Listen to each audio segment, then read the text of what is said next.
जिन 13 साल तक बनाए। ये बात बिल्कुल सही है। मुझे वो एहसास पति से मिले एहसास से ज्यादा अच्छा लगता, और वो तब ऐसा कहता जब जिन्न से मुझे बच्चे।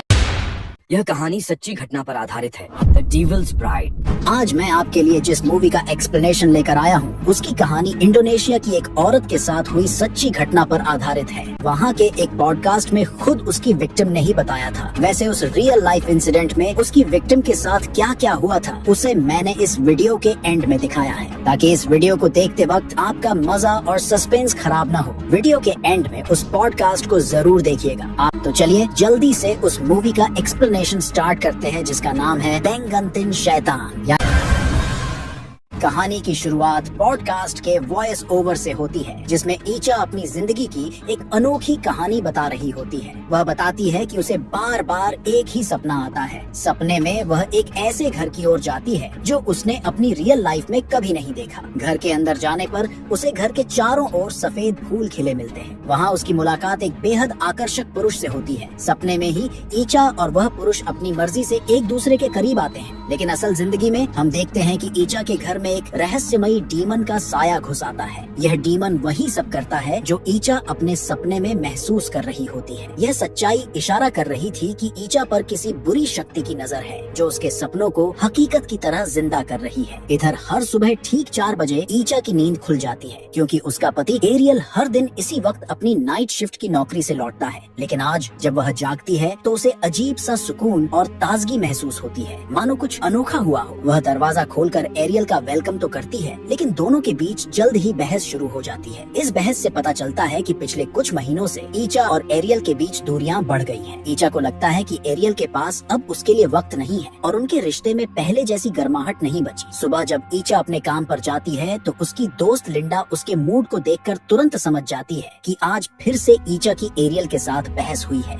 यहाँ ईचा को लग रहा था कि समय के साथ एरियल बदलता जा रहा है। वह अब वैसा नहीं रहा जैसा उनकी शादी से पहले था। उनकी शादी को अभी 3 साल ही हुए थे, पर उनके बीच की नजदीकियां मानो जैसे पूरी तरह खत्म हो चुकी थी। ईचा को यह तक याद नहीं था कि आखिरी बार वे दोनों कब एक दूसरे के करीब आए थे। लिंडा उसे बड़े प्यार से समझाती है कि शादी के बाद ऐसा होता है। रिश्तों में पहले जैसी चमक बरकरार रखने के लिए दोनों को एफर्ट लगाना पड़ेगा। लिंडा उसे सुझाव देती है कि आज रात घर जाकर अच्छे से तैयार होने और एरियल के लिए कुछ खास करके उसे सरप्राइज देने, ताकि वो दोनों एक दूसरे के करीब आ पाए। इससे दोनों के बीच की अनबन खत्म हो जाएगी। दूसरी तरफ उसी रात एरियल का सीनियर भी उसे कुछ ऐसा ही सुझाव देता है कि जब भी घर जाओ ईचा से दिल खोलकर बात करो, उसके साथ थोड़ा समय बिताओ, उसे अपने प्यार का एहसास दिलाओ। एरियल को भी अपने सीनियर की सलाह सही लगती है। शायद दोनों तरफ से एक ही तरह की सोच अब उनके रिश्ते को फिर से जोड़ने की राह पर थी। ओवर टाइम खत्म करके एरियल जब अपने घर जाता है तो वहाँ पर ईचा भी तैयार होकर उसके इंतजार में बैठी हुई थी। वो आज एरियल से बहुत अच्छे से बिहेव करती है और दोनों जल्द ही एक दूसरे के करीब भी आ जाते हैं। लेकिन जब वो ऐसा कर रहे होते हैं तब हमें उस डिमन को दिखाया जाता है जो उस वक्त भी ईचा के साथ ही था। जब ईचा सो रही होती है तो उसकी नाभि के ऊपर सफेद फ्लावर रखे उसी आदमी को दिखाया जाता है, जो उसे कहता है कि वो कभी भी इस घर से बाहर नहीं जा सकती। इतना सुनते ही ईचा की आंख खुल जाती है और जब वो बेड पर देखती है तो वहाँ एरियल नहीं होता और बेड पर वही फ्लावर पड़ा होता है जो उस आदमी ने ड्रीम में उसके बेड के ऊपर रखा था। ईचा ये देखकर काफी शॉक्ड थी। सुबह ब्रेकफास्ट के वक्त एरियल उसे प्रॉमिस करता है कि वो सब कुछ जल्दी ही सही कर देगा और वो अपनी एक नई लाइफ शुरू करेंगे। उसी दिन ईचा जब काम कर रही होती है तो उसे एक बॉक्स पर ड्रीम वाला फ्लावर दिखाई देता है। इससे पहले कि वो उसे उठा पाती, उससे पहले ही एक हाथ उसे उठा लेता है और ईचा के सामने उसका वही सपने वाला आदमी आ जाता है और वो ईचा की तरफ बढ़ रहा होता है। तभी ईचा उसके रिफ्लेक्शन को मिरर में देखकर डर जाती है, क्योंकि मिरर में साफ साफ दिखाई दे रहा था कि वो आदमी नहीं बल्कि एक डीमन था।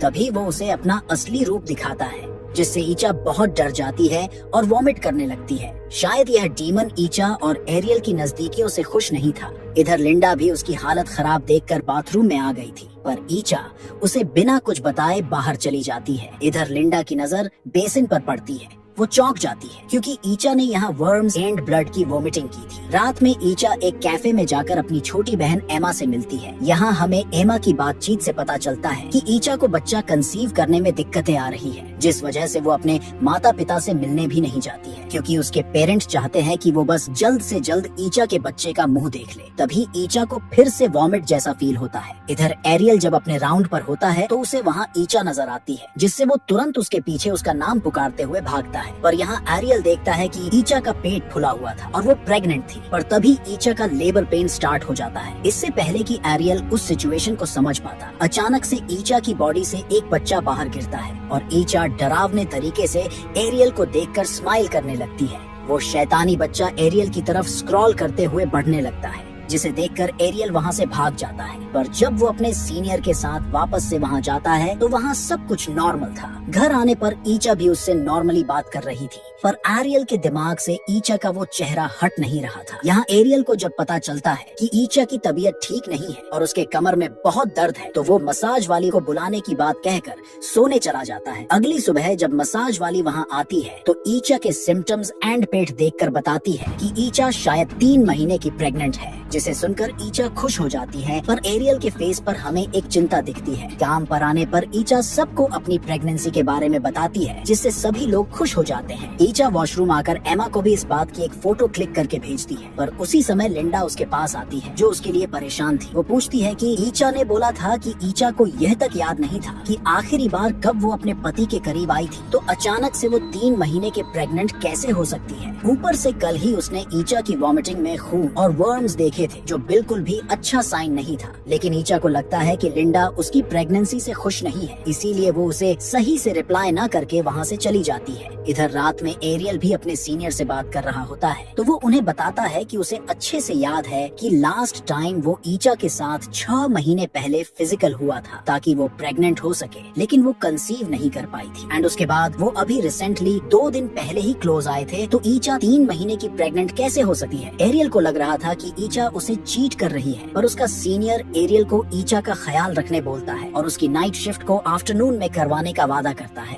उसी रात एरियल को बिल्डिंग की पार्किंग में किसी बच्चे की रोने की आवाज आती है। तभी एरियल को वहाँ एक कार में वही शैतानी बच्चा दिखता है और हमें उसी बच्चे को अपने गोद में लिए वही डीमन दिखाया जाता है। घर आने पर एरियल और ईचा के बीच इस बात को लेकर तीखी बहस होती है और वो लोग इस बात की पुष्टि करने डॉक्टर के पास जाते हैं। पर यहाँ डॉक्टर एरियल को बताती है कि ईचा शायद सूडोसाइसिस से अफेक्टेड है। यह एक रेयर डेल्यूजनल कंडीशन है जो उन महिलाओं के साथ होता है जो जल्दी से माँ बनना चाहती है, पर because of excessive obsession body खुद ही माइंड को ऐसे साइन भेजने लगता है जैसे कि वो प्रेग्नेंट हो, जस्ट लाइक एन हेलुसिनेशन। पर असल में ईचा प्रेग्नेंट नहीं थी। पर ईचा ऑफिस में लिंडा से बात करती है और बताती है कि डॉक्टर के हिसाब से वो प्रेग्नेंट नहीं है, पर उसे हमेशा फील होता है कि उसके पेट में कुछ मूव हो रहा है। ये सुनकर लिंडा को डर लगता है, इसीलिए वो ईचा को उस्ताद ज़ैनी के पास लेकर जाती है। उस्ताद ज़ैनी ईचा को जैसे ही देखते हैं, उन्हें ईचा के पीछे वही डीमन दिखाई देता है, जिसे देखकर वो समझ गए थे कि ईचा के साथ मौजूद यह डीमन असल में एक जिन है। इसीलिए वो ईचा से नॉर्मली बिहेव करते हुए लिंडा के साथ उसे अंदर लेकर आते हैं और उसे उस जिन के बारे में बताते हैं जो घरेलू लाइफ को खराब करने का काम करता है। ईचा जब अपने ड्रीम्स के बारे में उस्ताद ज़ैनी को बताती है तो उस्ताद ज़ैनी कंफर्म हो जाते हैं कि ईचा के ऊपर उसी तरह के जिन्न का साया है जिसे जिन दसिम बुलाया जाता है। लेकिन उस्ताद ज़ैनी जब ईचा को समझाते हैं कि उसका बच्चा असली नहीं है और उसे हर वक्त प्रे करना चाहिए, तो ईचा इस बात से गुस्से में भड़क जाती है और उन्हें उल्टा सीधा बोलकर वहाँ से निकल जाती है, क्योंकि उसका मानना है कि वो सच में प्रेग्नेंट है। उसी रात लिंडा जब ईचा को घर छोड़कर वापस अपने घर जाने के लिए निकलती है, तभी ईचा के घर के पास की गली के रास्ते में बीचों बीच लिंडा को एक बिल्ली का बच्चा दिखता है। उसकी सेफ्टी के लिए लिंडा उसे उठाकर रोड के साइड में रख कर जाने लगती है, पर तभी वापस से उस बिल्ली के बच्चे की आवाज सुनाई देती है। जब लिंडा उसे देखने के लिए वापस मुड़ती है तो उसे वहाँ जिन दसिम दिखाई देता है, जो लिंडा को बहुत बेरहमी से मार डालता है। लिंडा को जिन दसिम ने शायद इसलिए मार डाला था क्योंकि वो ईचा को उस्ताद ज़ैनी के पास लेकर गई थी। पर इधर ईचा को भी यह सब उसके सपने में दिख जाता है और वो दौड़ के जब उस जगह जाती है तो उसे लिंडा की बॉडी मिलती है। तभी एरियल भी वहाँ आ जाता है, पर तभी उन दोनों को महसूस होता है कि ईचा का पेट पहले से ज्यादा बड़ा हो गया था। यहाँ घर आकर ईचा खुद को लिंडा की मौत के लिए दोषी मानती है और वो एरियल और एमा को लेकर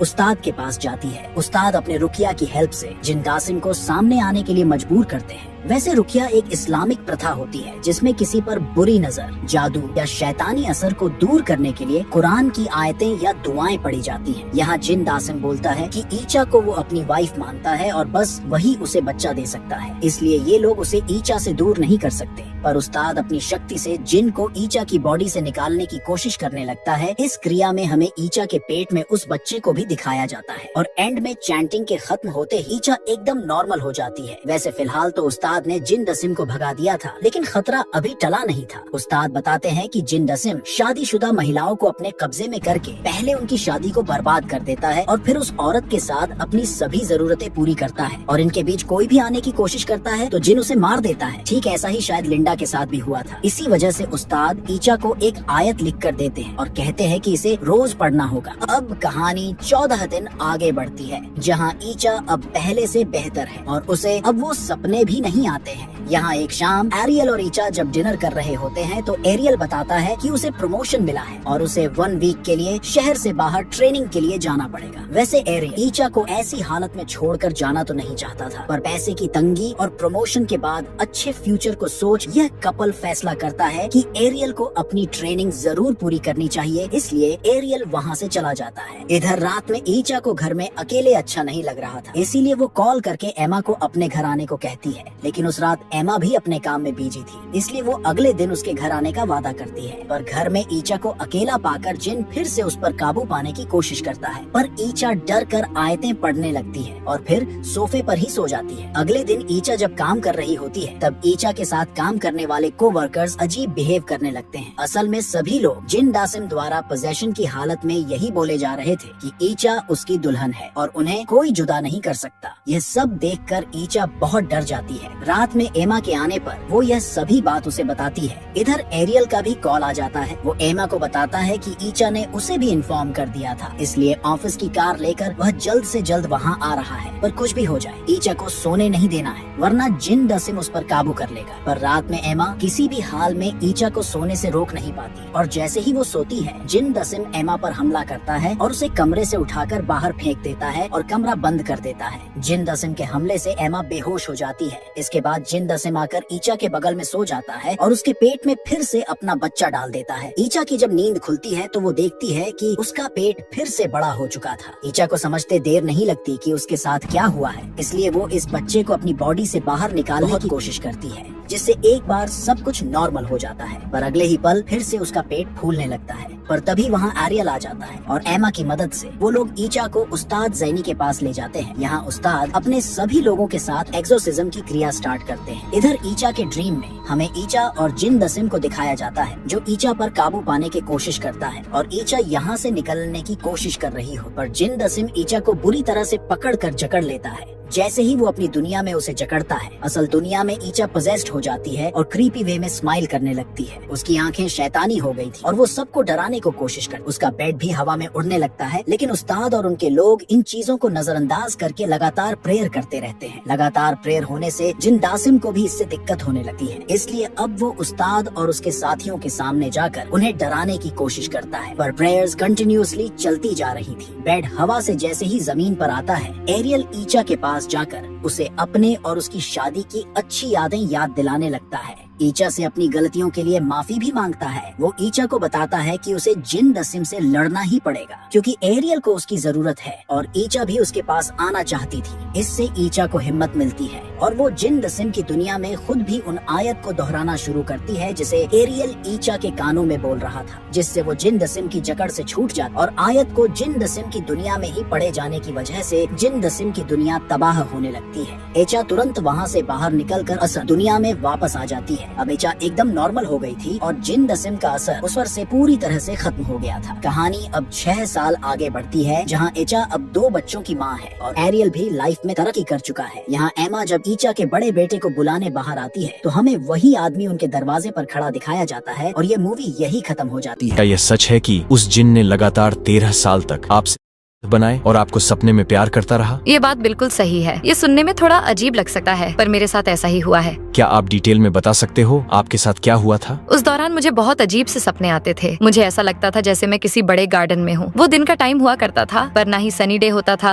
न ही क्लाउडी डे के जैसा। कुछ अलग था। मुझे ऐसा लगता था जैसे मैं किसी बहुत बड़े घर में आ गई हूँ। तभी एक आदमी मेरे पास आता। बहुत ही हैंडसम था वो, सोच से परे। हम आपस में बात नहीं करते थे, बस एक दूसरे को घूरते रहते। और अचानक वो मुझे अपने साथ जाने के लिए पूछता। तो क्या तुम्हारे मैरिज लाइफ पर इन सपनों का असर पड़ा? हम ज्यादा लड़ने लगे थे। मैं अपने पति के साथ ज्यादा रूड हो गई थी। एक टाइम के बाद मेरे पति को ऐसा लगने लगा था कि शायद हमारी शादी लंबे समय तक नहीं चलेगी, पर असल में जिन मुझसे ऐसा बर्ताव करवाता था। मुझे अकेले सोना और उसके सपने देखना ज्यादा पसंद आने लगा था। मुझे वो एहसास अच्छा लगता था, क्योंकि मेरे सपने में वो जिन मुझे बहुत प्यार करता था। हाँ, यह सच है कि मुझे वो फीलिंग अच्छी लगने लगी थी, पर कभी कभी मुझे उसमें एक बड़ा काला डरावना साया भी नजर आता था। इसलिए मैंने उस्ताद की मदद ली। मेरा दिल यह नहीं करना चाहता था, पर उस्ताद ने बताया कि अगर यह नहीं किया तो वो जिन मुझसे ज्यादा अटैच हो जाएगा, जो मेरे लिए अच्छा नहीं था। ये सब जानने के बाद तुम्हारे पति का क्या रिएक्शन था? वो कंफ्यूज थे कि मैंने उन्हें पहले क्यों नहीं बताया, पर मुझे डर था कि वो कहीं ऐसा ना सोचे कि मेरा किसी पर क्रश है। पर बाद में मेरे सपनों में हम बस बातें ही नहीं करते थे, बल्कि हर रोज एक दूसरे के करीब भी आने लगे थे, जिससे मैं डर गई थी। मुझे उसकी आदत लगने लगी थी। बाद में मुझे उस्ताद ने बताया कि मैं असल में जिन की दुल्हन बन चुकी थी और वो मुझसे बहुत ज्यादा अटैच हो गया था, और वो तब तक मेरे साथ ऐसा करता रहता जब तक कि उस जिन्न से मुझे बच्चे ना हो जाए।